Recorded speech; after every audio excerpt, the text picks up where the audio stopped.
शुरू करने से पहले एक जरूरी बात, इस वीडियो में जो विजुअल्स आप देखेंगे वो एआई से बनाए गए हैं, सिर्फ कहानी को समझाने के लिए। जो आवाज आप सुन रहे हैं वो भी एआई वॉइस है। इस वीडियो का मकसद सिर्फ और सिर्फ एजुकेशन और अवेयरनेस है। हम किसी क्रिमिनल एक्शन को सपोर्ट प्रमोट या ग्लोरीफाई नहीं करते। ये एक डॉक्यूमेंट्री रिलीज है जो अपने रिकॉर्ड में अवेलेबल है। हम सिर्फ वो बताते हैं जो पहले से पब्लिक डोमेन में है। अब चलते हैं कहानी की तरफ। दोस्तों, एक सवाल। अगर कोई आदमी आपके पास आए और कहे मुझे अपनी सेविंग्स दो, मैं उसे डबल कर दूंगा, आप क्या करेंगे?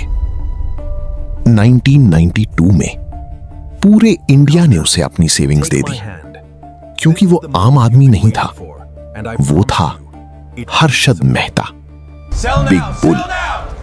वो आदमी जिसके नाम से मुंबई स्टॉक एक्सचेंज हिलता था, जिसके एक इशारे पर शेयर्स आसमान छूते थे, जिसके वर्ली पेंट हाउस में 9 लग्जरी कार्स थीं, 35 लाख रुपए की टोयोटा लेक्सस, सिर्फ एक गाड़ी, प्राइवेट जेट, डिजाइनर सूट्स और एक कॉन्फिडेंस जो कहता था मैं इंडिया हूं और इंडिया मुझे रोक नहीं सकता। लेकिन दोस्तों, ये सब एक लूप होल पर खड़ा था।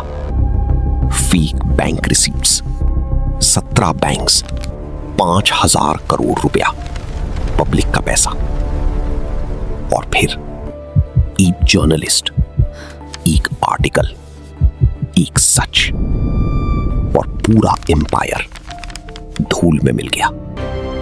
हर्षद मेहता की पूरी कहानी, जो स्कैम 1992 ने भी पूरी नहीं बताई, कल शाम 7:15 पर, सिर्फ फनी फन उर्दू स्टोरीज पर। अभी सब्सक्राइब करो, बेल आइकॉन दबाओ, मिस किया तो पूरी रात चैन नहीं आएगा।